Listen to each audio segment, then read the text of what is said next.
जो बड़ा सवाल बना हुआ है, दर्शकों के मन में भी है ये सवाल कि 3 राज्यों में मुख्यमंत्री बीजेपी का कौन होगा। और खास तौर पर नजरें राजस्थान में इसलिए टिकी हुई हैं कि अंदरूनी रस्साकशी की कोई भी खबर आपको मध्य प्रदेश और छत्तीसगढ़ में सुनाई नहीं देगी, लेकिन राजस्थान की पिक्चर इससे ठीक उलट दिखाई दे रही है, जहां पर हलचल तेज हो रही है।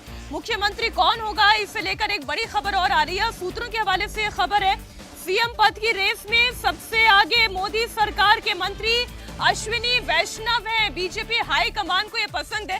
हालांकि जब भी इस तरीके से नाम फ्लोट होते हैं तब कई बार मन में सवाल आता है कि वाकई में यही होने वाला है या इससे अलग कोई पिक्चर नजर आएगी। लेकिन अभी जो हमें सूत्रों के हवाले से खबर मिल रही है वो आईएएस अधिकारी रह चुके हैं, उनके पास रेल मंत्रालय और आईटी मंत्रालय है।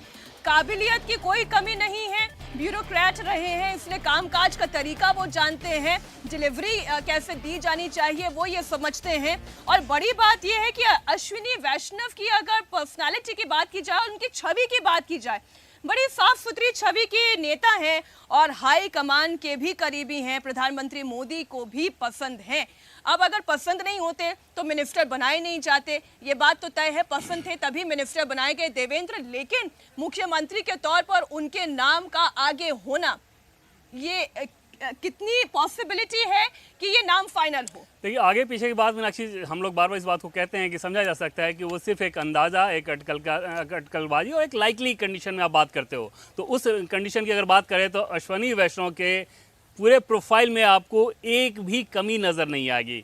सबसे पहले बात कर लें अगर उनके अपने कास्ट के हिसाब से, तो उस कास्ट के हिसाब से अगर आप बात करें तो वैष्णव जो कि ब्राह्मण होते हैं, लेकिन राजस्थान में वो ओबीसी आते हैं, यानी कि राजस्थान के जो वैष्णव ब्राह्मण होते हैं वहाँ ओबीसी कैटेगरी में आते हैं। इसके अलावा गोस्वामी ब्राह्मण भी ओबीसी कैटेगरी में आते हैं। राजपूतों में भी वहाँ पे ऐसी उपजाति है जो कि ओबीसी कैटेगरी में आती है। मुसलमानों में भी ऐसी उपजाति है। तो वहाँ पर राजस्थान में एक दिलचस्प तस्वीर देखने को मिलती है। उड़ीसा में भी ऐसी तस्वीर है, जैसे बीजेपी के नेता हैं डॉक्टर संबित पात्रा, वहाँ वो ओबीसी में आते हैं, जबकि मंदिर में पूजा करते हैं। वैष्णव भी मंदिर में पूजा करते हैं।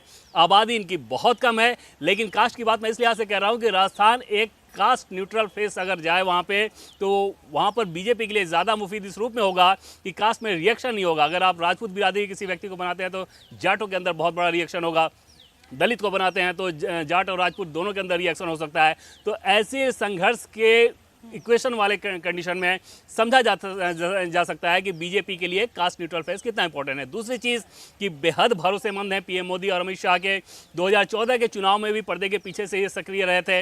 इनका अपना प्रोफाइल, अगर तीसरी चीज़ अपने प्रोफाइल की अगर बात कर लें तो IITN IIM से पढ़े हुए, सिविल सर्विसेज कम्पीट किए हुए हैं, उड़ीसा कैडर के IAS ऑफिसर, उसमें उन्होंने अच्छी छाप छोड़ी थी, कॉर्पोरेट वर्ल्ड में भी टॉप पे रहे थे। तो कुल मिलाकर सर्वगुण संपन्न नेता जिसको कहते हैं ना, उस हिसाब से हैं। एक फ्रेश फेस है, जिस तरीके की राजस्थान की पॉलिटिक्स अब तक रही है देवेंद्र, 5-5 साल में उन्हीं चेहरों को देखने की आदत राजस्थान के लोगों को हो गई है। और अगर ऐसी परिस्थिति में एक नया चेहरा उन्हें दिया जाता है तो ये भविष्य की राजनीति के लिए कितना बेहतर साबित होगा। पॉलिटिकली